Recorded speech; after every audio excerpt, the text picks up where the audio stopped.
Hello, everyone, and welcome to the 2024 Cold Turkey 19.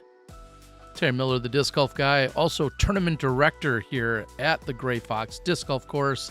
Got a great group for you, including Jonathan Borzick trying to defend a title, James Lesniewski coming in second at the moment, Ronald Bieberitz here and ready to go, and rounding out the card, Patrick Yu. We're going to give you all 18 here in one single video. Back to a little park style par 3 golf for the most part. Just a couple of par 4s on this course. Things should move along pretty quickly. As I mentioned, Jonathan picked up the win here at this event last year, so he's trying to defend the title. That's James, who opened with a 6 under, 2 off the leader. Ronald Bieberitz, coming in from Illinois, is at 5 under, and young gun and superstar Patrick Yu, coming out of Madison, Wisconsin. I believe Patrick's just 17 years old or so. Sponsored by Discmania.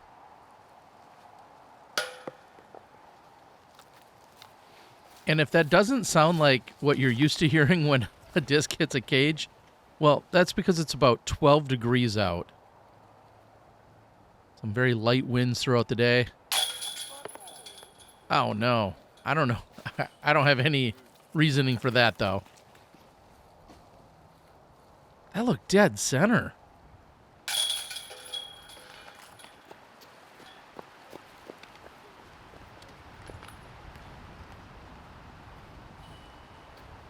Borzick will open with a birdie. Hole 1 does play as the fourth easiest hole on the course. As you can imagine, just 182 feet.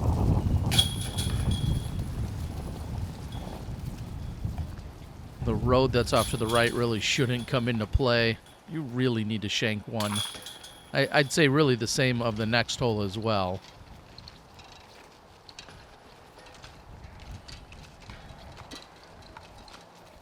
So we see a couple of birdies that average 2.64 on the afternoon round. And you're hearing some of the wind right now. We're going to have some open holes here, including hole number 2. So in the last year, we've had another set of baskets added to this course. So I'm going to try and get the confusion out of the way right away. In all of the short pin placements, we see the blue Innova baskets, these disc catchers. In all of the long pin placements, we have the original baskets, which are chain stars. And this layout, this configuration, which I've deemed the classic configuration, has a mix of both long and short holes. However, with the way some of them are mounted in, it wasn't easy to get one or the other. Well, we'll say to get them all uniform. And so you're going to see them occasionally playing to the Innova baskets for about 5 or 6 of the holes, and the other 12 holes, they'll play to the longer chain star baskets. So if that's confusing, I understand. But everything was laid out, everything was communicated, and to be fair, as that one is drilled in, the classic layout is a layout that I kind of configured or came up with probably a decade ago. And so anyone that's even remotely familiar with playing events that I do out here, more often than not, we play the classic positions.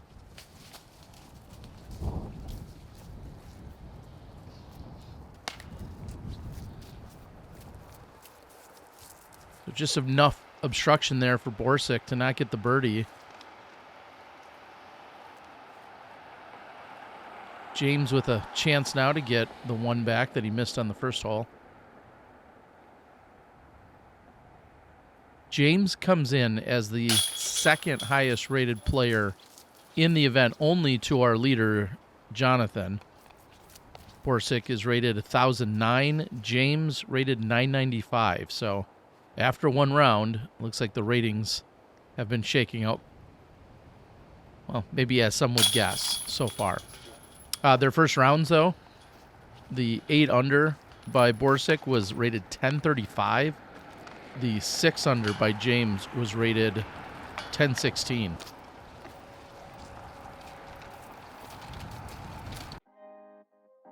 So a couple birdies on hole number 2. That played as the single easiest hole on the course in the open division. Averaged 2.07.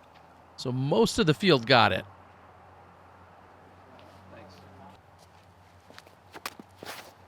Hole 3 plays up this hill. It's essentially at, I'd say, about 1 o'clock from where you're looking on the tee.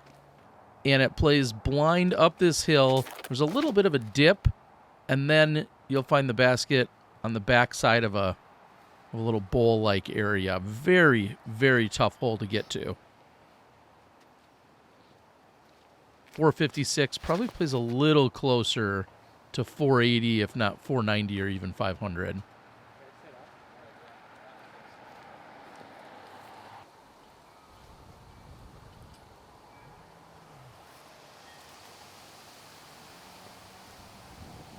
And after seeing a couple of blue baskets, you see how much the chain stars ultimately just blend in this muted late November. Actually, I believe it's December. No, it is. It's the final day of November at this point, with the 1st of December being the very next day with the rest of the divisions playing.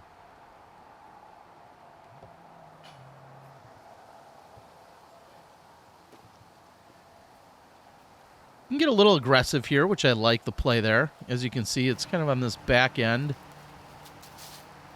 little slope directly behind the pin.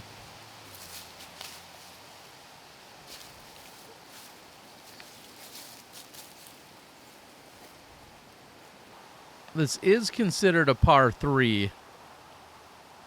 And when it was all said and done, it played at 3.5 for our open division.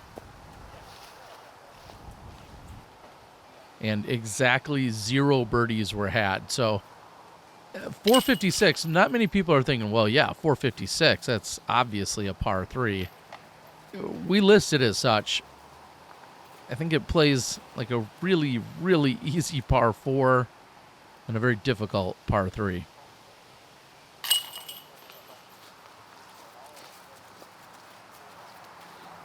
Keep in mind, you're probably thinking at home, well, we see so many of our top players, the best in the world, 456, even slightly uphill.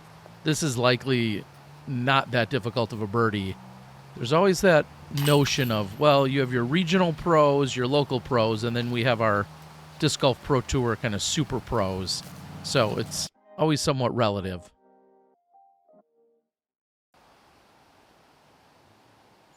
Hole 4 is 375.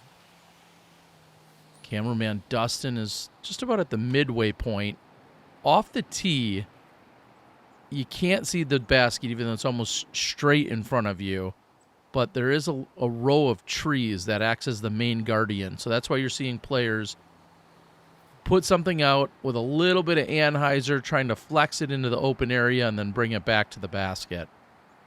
Even though the straight line to the pin is how you get to the 375.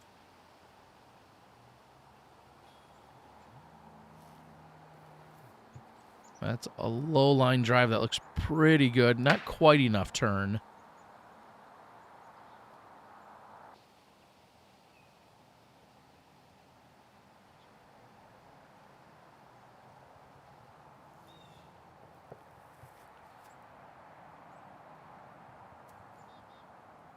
Pretty good drive for Patrick.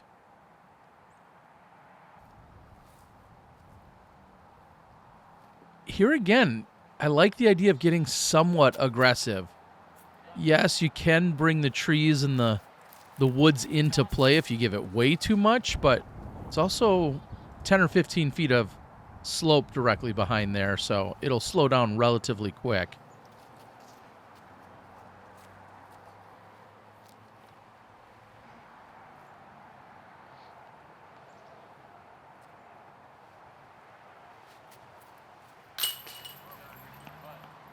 Patrick, big birdie.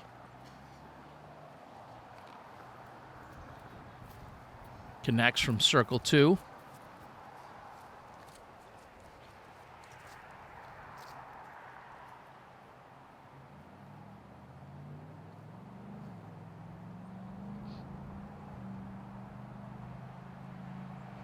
This plays right in the middle in terms of the overall difficulty. 10th most difficult hole on the day.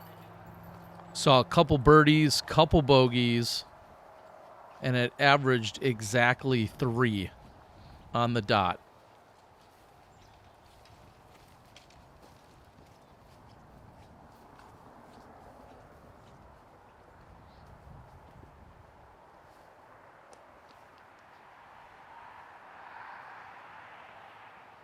Big thanks to our friends at Discmania. I worked with them, along with a couple others from House of Disc, to have significant support here for the event. This is a C tier.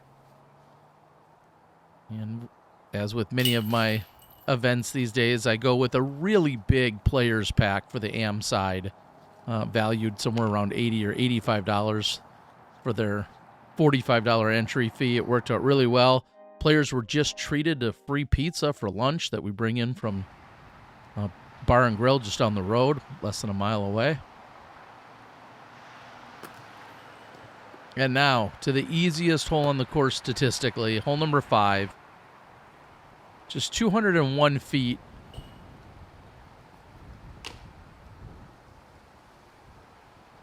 And doesn't keep it wide enough. That's going to have to be a long-range look. Another Circle 2 look, that is.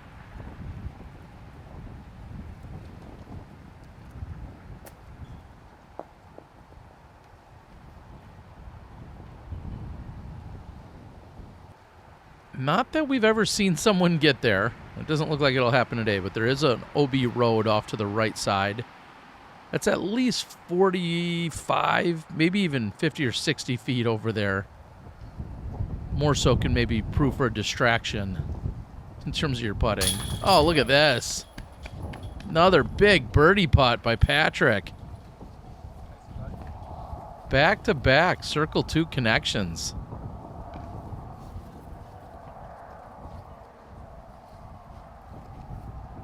Would that be B2B C2s? Back-to-back? Yeah, something like that.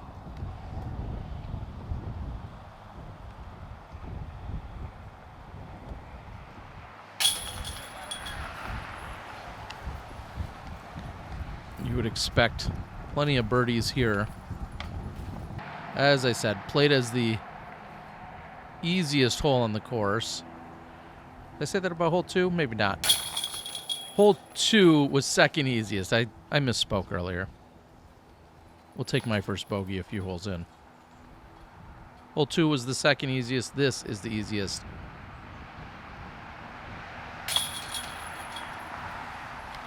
Star frame.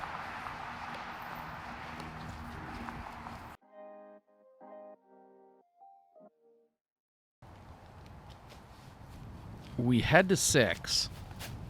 This is uphill, completely blind, and not very long. It's 218. Effectively plays at least 260, if not 280. You have to get up on top of the hill, and then there is a gentle slope behind it.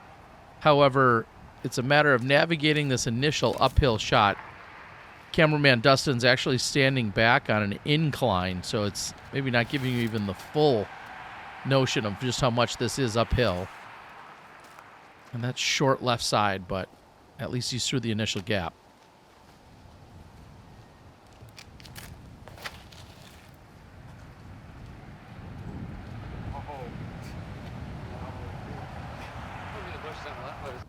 As he said, he'll be on the bushes on the left.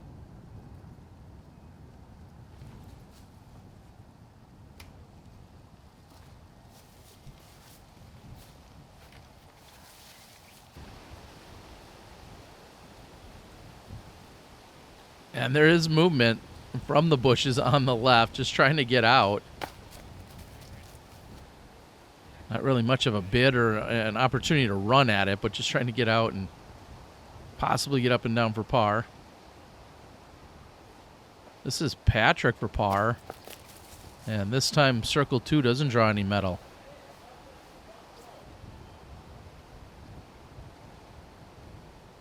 Ronald with a birdie look, and looks like the wind caught it a little. And with that slope that's right behind this pin, and even though it's gentle, It will exaggerate any kind of shots that get up in the air, or in this case, oh, that's terrible. And it looked like he was just trying to lay that up. So now the fact that he's got that much work to do on the comebacker. Here's Bieberitz. And as you can see, big thanks to our digital birdie sponsors. All of these people graciously supporting the event during the pre-registration time. Some names we often see out there in terms of giving support to me and the event. I really appreciate it.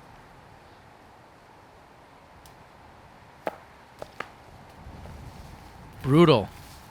John, after the layup, is going to turn it into a bogey.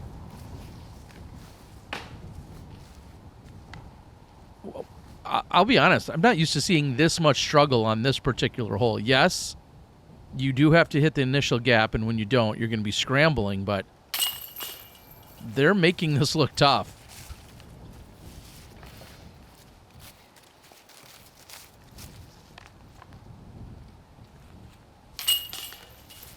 I'm astonished to see it play as the 5th or 6th most difficult hole on the course. But I guess the math does just that. It maths out. We have, what, 3 bogeys?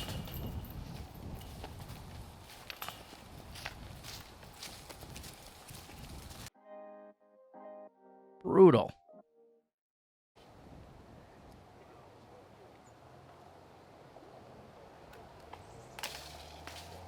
Downhill, 411 feet. Basically plays dead straight with a gentle right side turn at the end, right side corner pocket. And if you're throwing it dead straight like that, you're going to stay out of trouble. I think where the big scores come in, as this one usually being one of the more difficult holes to either birdie or even to par, is players get too aggressive.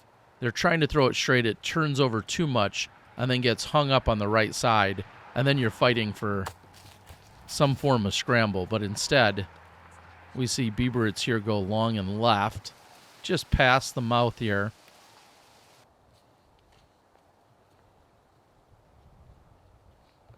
Let's put it this way.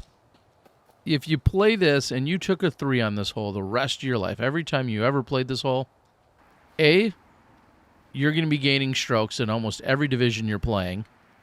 And B, you really shouldn't be mad about it. It's a bonus birdie. If you've got a really big forehand, I think that's the best way to get all the way down there. But you can't be mad with the par here. Too many people, I think, get aggressive, try to get the birdie, and that's what leads to the bogeys.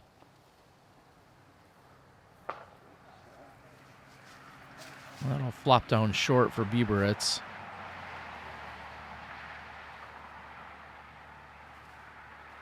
Does James have anything from the right side rough? Yeah. Not quite enough. That's going to be over near Bieberitz. Patrick. Chance to lean into the circle 2. This might even be outside of circle 2. It's a ways away.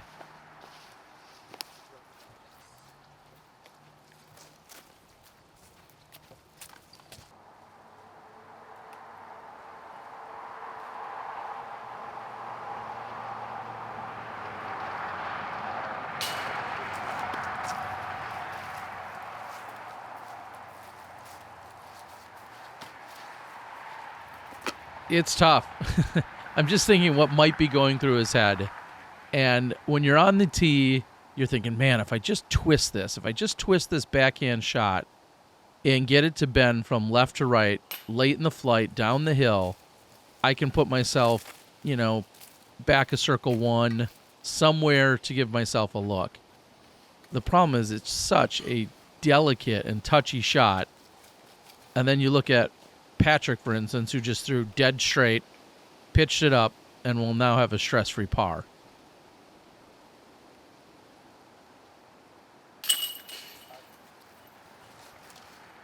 So back-to-back bogeys brings Borzick back to even for the round. Oh, that was I don't know what trick that was. A little kick flip?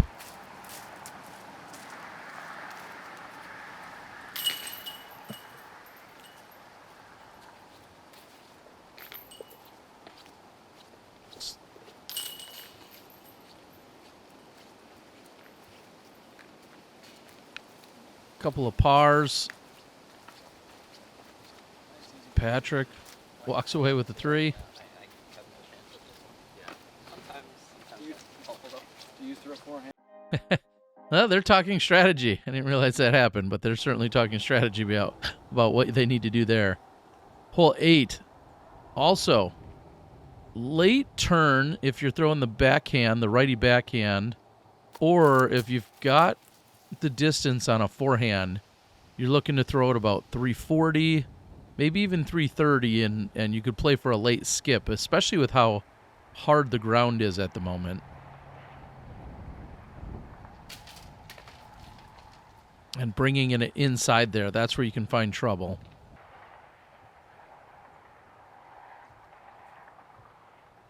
Is it wide enough? No.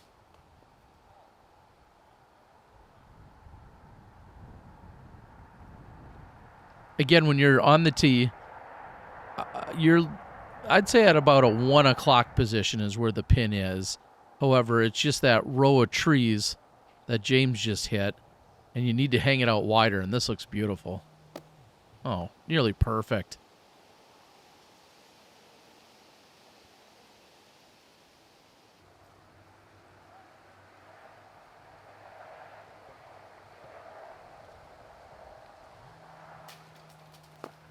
So 12 degrees is, I think, what the game time temp was for most of the day here. My question to you guys, do you have a threshold? Is there a point where you're not playing? And if so, what is that temperature? Everyone feels different when they go out there. And everyone here knew this, didn't just go from 50 on Friday down to 12 and no one had any idea. So in Wisconsin and the Midwest, we're used to this. But my question to the rest of you is does this look appealing? Does the lack of snow throw you off or make you not realize just how cold it is out there?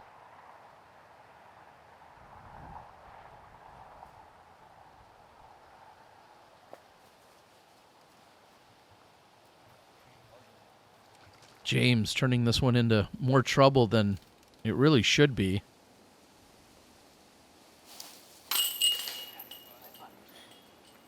And Ron gets that one to drop.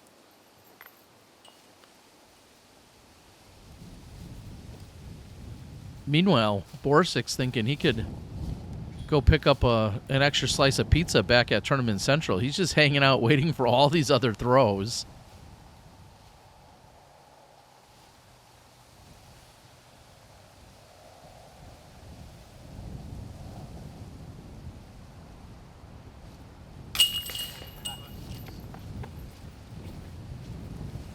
More work than he signed up for, just to walk away with a bogey.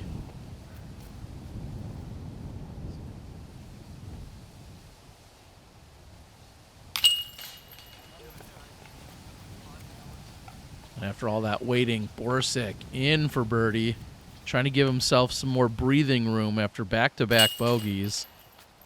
Things getting a little bit tighter, but now looks like in a relative sense we're kind of back where we started as we head over to hole number 9. Relatively short, just 221 feet, straight up the middle.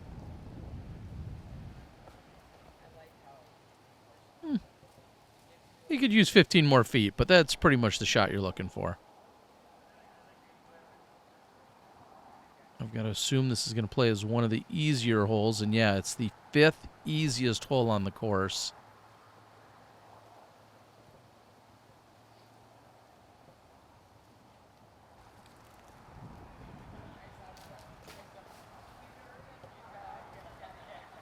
This also brings you right back to the parking lot and where Tournament Central is located. So what's great about playing out here is there's 9 holes that are deemed the Red Fox, which are very short, very easy. We've got a flex start taking place on those 9 holes, while this is happening. You play through the 9-hole course twice to get you a flex start 18-hole round. But then, so that's a separate entity. Then you're here for the front 9 of Gray Fox.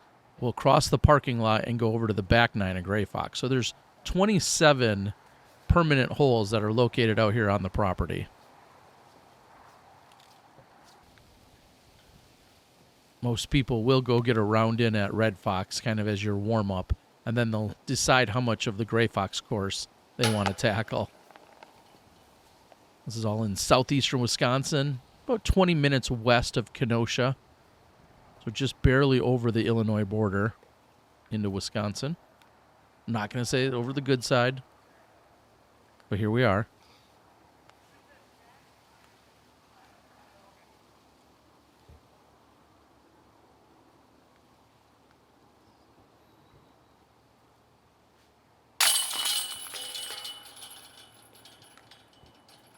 So Patrick will move to 7, sitting just 2 behind Borzick.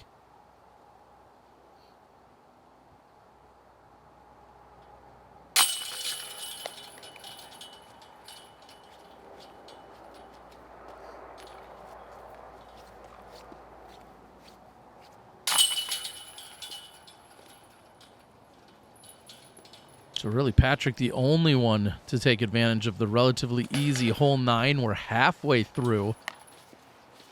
Normally we'd take a little break, but we don't need to. Things are moving along quite swiftly out here.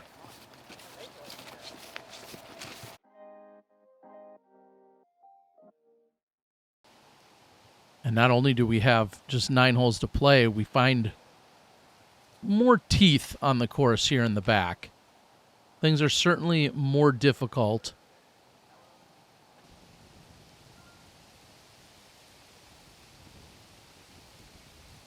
Borzick, our leader by 2.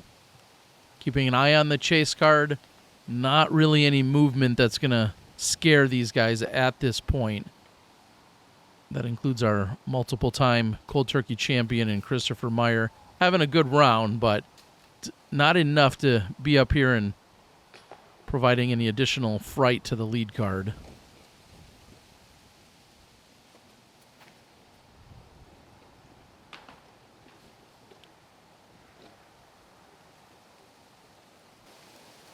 Not a lot of success in finding the main gap on this left side alleyway to the basket. James is going to go just deep of the pin. He'll have a comebacker for the par. Short left side, Borzick. Going to put it right next to the pin.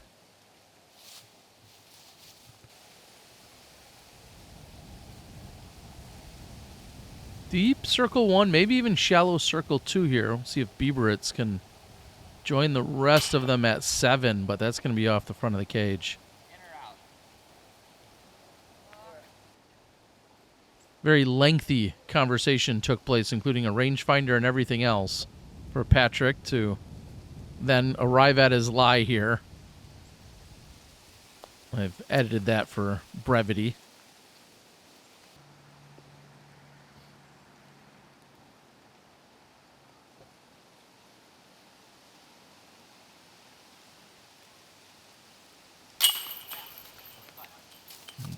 James will slam that one home for the par.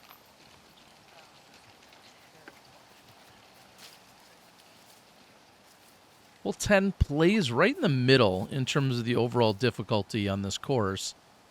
Averaged 2.93 for the MPO division on the afternoon.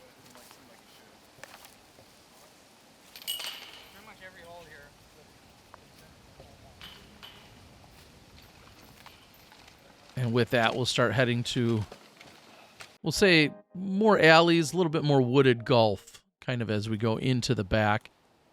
This one's relatively open on the initial drive, but then has an uphill slope that the basket is sitting on. That is low and driven right into the ground by Patrick.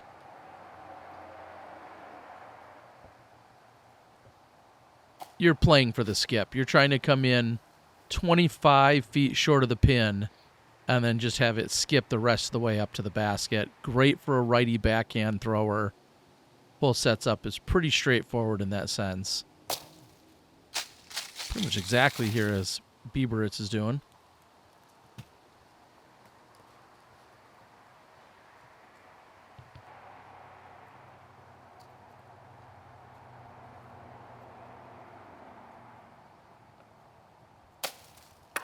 James, same idea. Short, skips up, parked.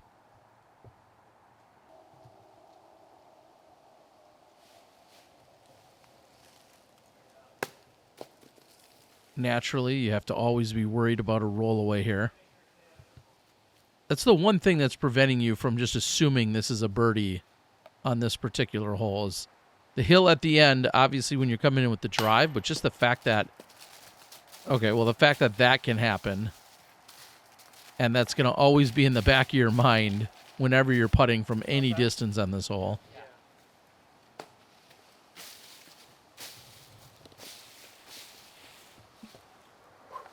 Borzick still going through the routine, trying to maintain that composure. Certainly going to be frustrated by that roll away. And this time doesn't draw any medals, so that's going to be birdie to bogey. He's going to fall to 8 under. Meanwhile, Bieberitz is going to go to 7.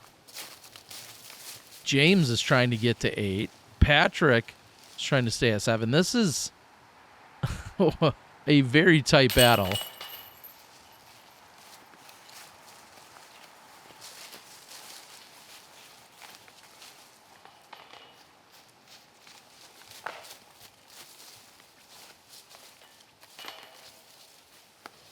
So we've got 8, 8, 7, 7 with, just 6 holes left to play?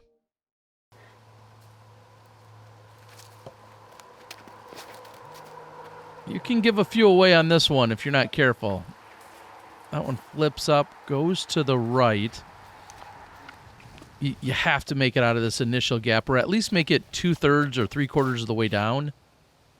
Because otherwise you're just going to have to pitch back out into the fairway with no chance to save the par.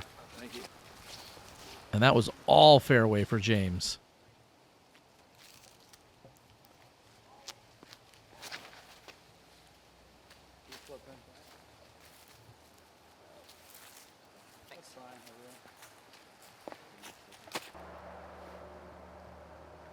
Certainly a bonus for most of our players if you get this one. Step 1 is getting through the tunnel. Step 2 is converting a long putt, probably from circle 2.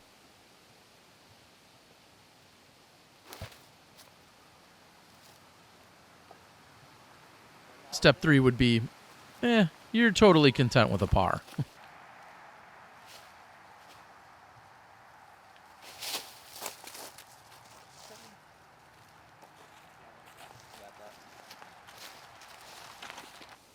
So the question also is this the action you guys want?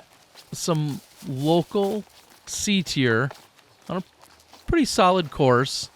A couple of local and regional pros battling it out.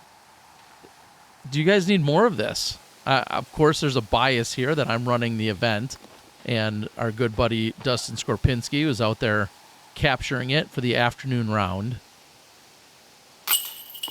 I guess we'll see if the views, as well as some of the responses, but more so if the views tell us this is what you want more of or not.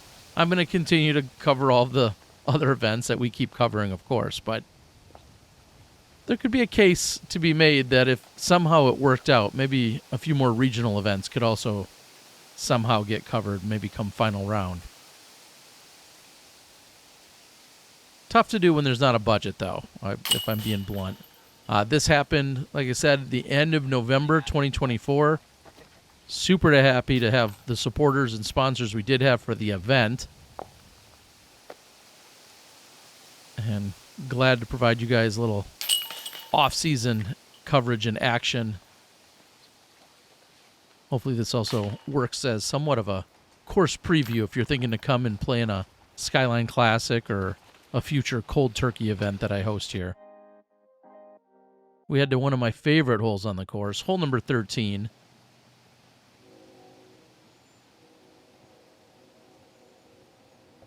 It's essentially an island green. However, you don't have to land on the island if you don't want to go for it. So he's on the island. That's, I'm going to call it pretty much a perfect shot. That's exactly what you'd like to do. You can go long. You can go short.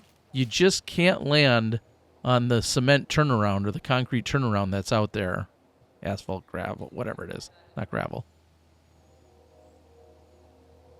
Forehand is certainly the play if you have it and you can control the speed.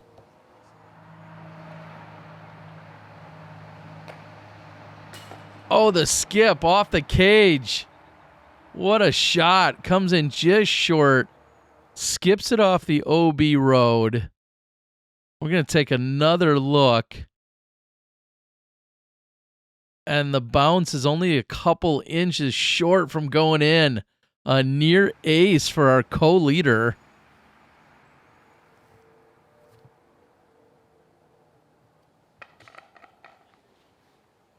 And that hits road, which is out of bounds, but then carries all the way across it.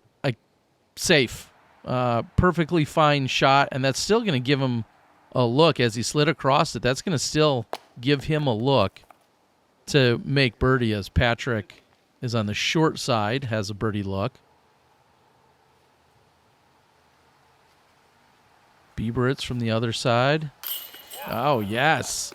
There's some obstruction back there. I don't think that's the best place to be. I personally would rather come up short and be where Patrick was, because there's less trees and things to contend with if you set yourself up in the right spot. But going deep or left or right of the pin, and as long as you get over the road, you're still going to have a look for birdie.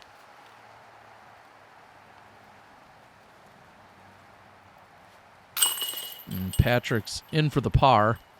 If you go into the road and you land there and you're out of bounds, you go to the drop zone. There's no other way to do it. You must go to the drop zone, which is about a 42-footer. Any other shots after that are then played as regular OB rules. So it's not a real island in that you have to get on the island during the tee shot. If you want to lay up and then throw over at some point, for your second shot, perfectly fine to do. But if you do land in the road, that's when you go to the drop zone with the one-stroke penalty. And the near ace by Borzick going to keep him as a co-leader, 9-9-7-7.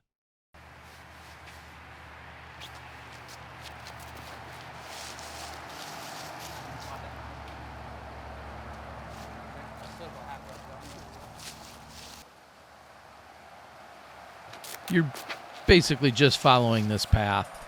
I mean, if you can throw it straight, let it fade just to the left barely during the last 30 or 40 feet of the hole, then you're going to be in business. This sets up great for a righty, but you have to be going right up the tunnel. In fact, hugging even that right side tree line is probably best if you have some power drive.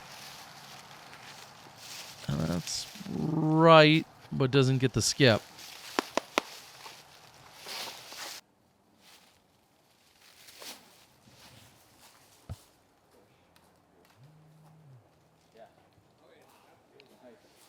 Pretty solid recovery shot, even if you didn't see exactly where it finished.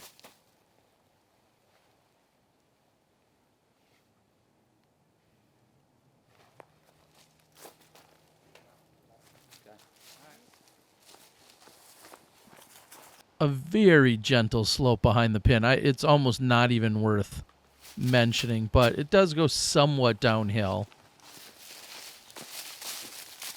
Very gradual. I don't even know if technically I guess it's a slope. I don't know. What is that?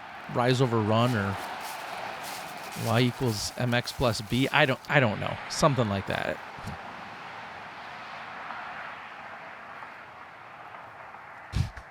I think it's been 30 years since I busted that out. I didn't think it would be in a disc golf video either, but here we are. That's the silly stuff you get when I do commentary alone.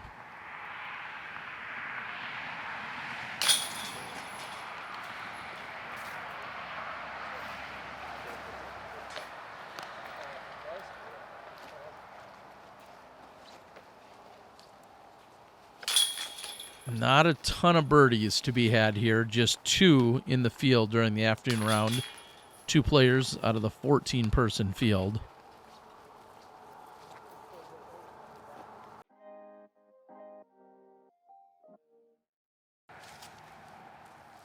(15) One of 2 par 4s. And it's a kind of a soft par 4. I feel like if you get more than par, you've definitely either had a rollaway or something nasty happened. However, I don't really think you're getting there too often for the 2. So, hence it's deemed a par 4. It's going to play down to the left and then up on a ridge.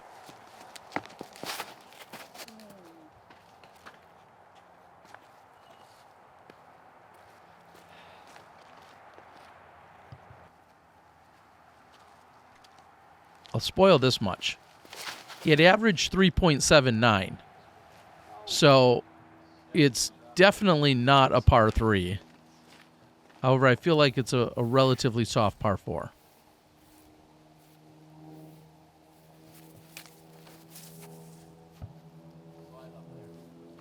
That's up and to the right. You can see the pin kind of tucked behind a few of those trees. If you're out of position, which I'd essentially say that's where Ron was out of position, getting to the pin and having it check up on the hillside is not an easy task. And that one is just a little light coming from Borzick. And as you can see, Patrick parks the short pin, which isn't that bad of a place to be. It opens up on that left side. It's just all about controlling the speed so that when you get to the pin, you don't go past and go all the way down a significant slope. I'm going to call that an actual hill that's behind there. And if in the craziest world of bad luck, you could actually go down the hill and even get over to that parking lot, which is out of bounds.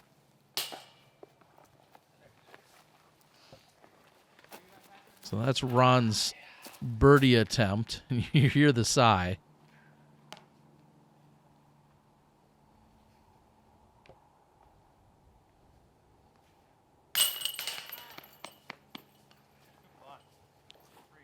A little bit more protected from the wind over here as well. I think we're going to feel that over the next couple of holes as this kind of plays down and also has some trees that are protecting it. This one, the next 2 holes, and I feel all are in that, have that, attribute to them, so to speak.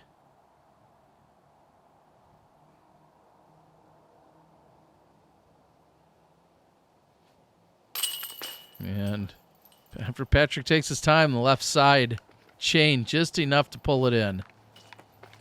So he's 2 back of Borzick.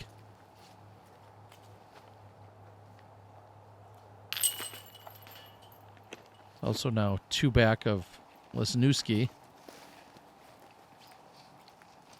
And Ron's going to have to settle for the par. They'll walk across the parking lot over to the hill. In fact, if you look dead straight at about the 11 o'clock position, that's where the pin is for this next hole. But they're going to hike up to the left side and play down the tunnel that we find here on 16. Probably, I'm going to say probably my favorite hole on the course. Not James's at the moment. You cannot do that.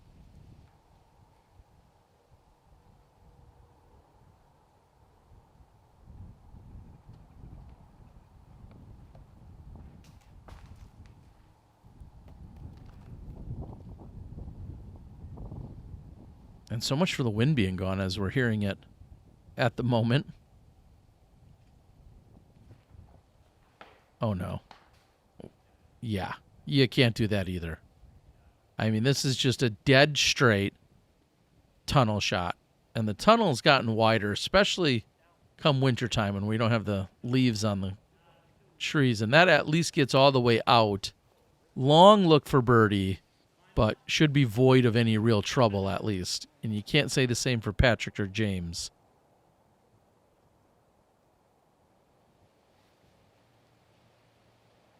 Just 269 feet. And that's going to leave a little pressure on Patrick. 25 feet or so. James is back there trying to find a way out.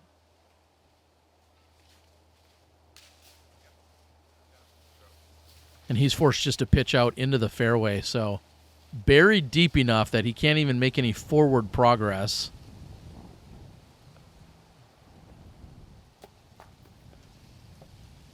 A solid approach, but that's going to be a bogey on the scorecard. Long birdie look for Bieberitz.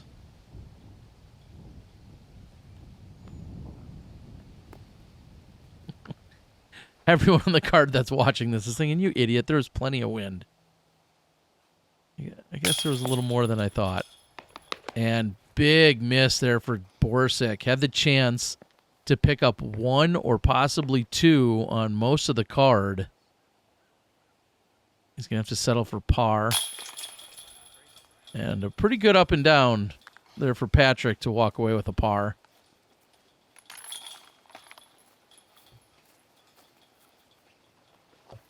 Like, share, subscribe, do all those YouTube things that I always beg of you guys. I asked earlier if there's a temperature threshold where you would or wouldn't go out and be interested in playing competitive golf. And then also asked if you, in fact, enjoy local action like this. Let me know in the comments. I do have some pretty sweet custom stamp stuff from this event that I'd love to give away. I'm sure we could make something like that happen. And by all means, if you're a Patreon subscriber, I'll just be blunt. I love you more. That is the lifeblood to keeping smaller events, and in fact, tons of my coverage even possible, is due to the Patreon support that I get over at patreon.com/thediscgolfguy. So thank you so much.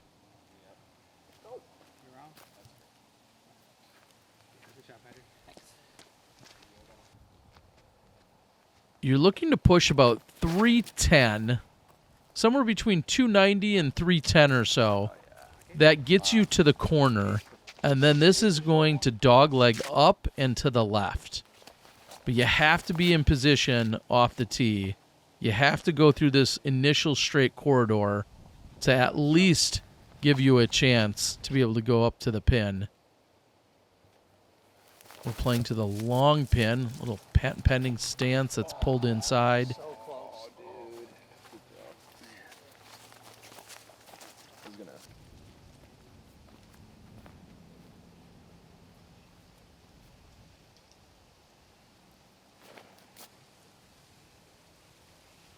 Yeah, just textbook. Yeah, some would consider this a really soft par 4. When it's played like that, it is soft. Oh, no, that's not soft. Ouch. Negative yardage. Is there a fancy term for that? I didn't go to the Google's and look, but I'm guessing there's a fancy term for some kind of negative yardage.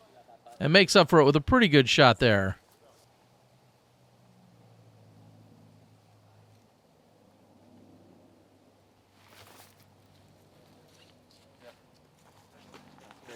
Again, textbook. Looks like a birdie coming for Patrick.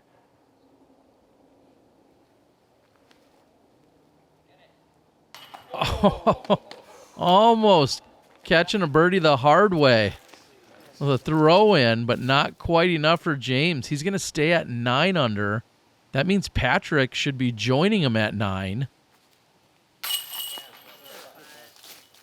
And a pretty solid par save there for Bieberitz. He'll remain at 7.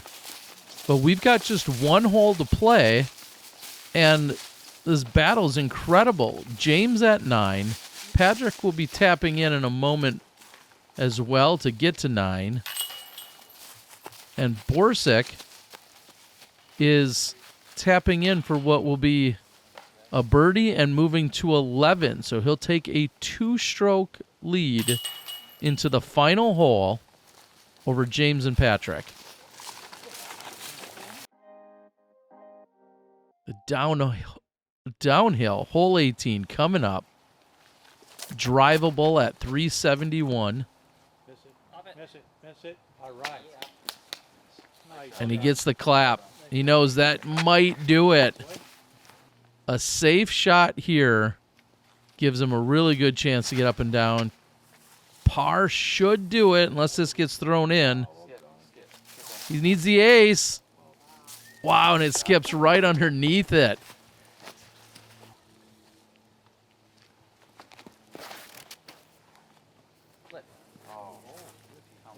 Great line. Beautiful drive to close out. Bieberitz, can he get to 8 under? All pressure back on James. He saw the great shot by Patrick.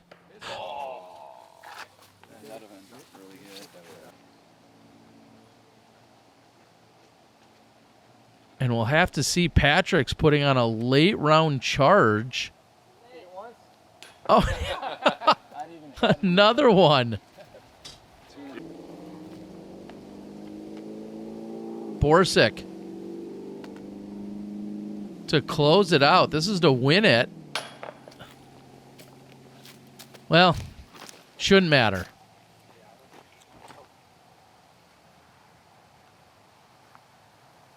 Ron trying to get to 8 under. Can he finish strong with a birdie? He does, as he'll jam that home.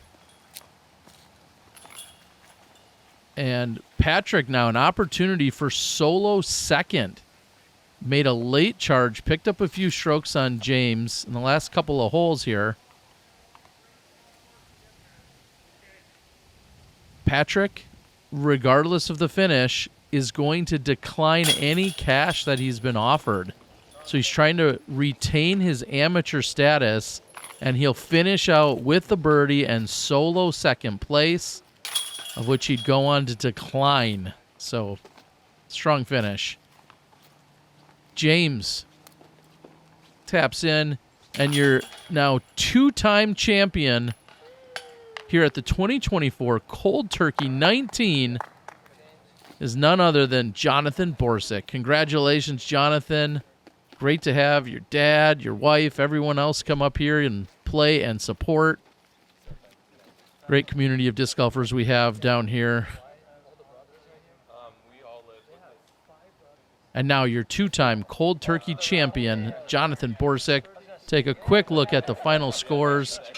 I look forward to seeing you guys at the next one. Might be a C tier, or it could be a massive A tier, one way or another. I've got more coverage coming for you guys right here on the Disc Golf Guy channel.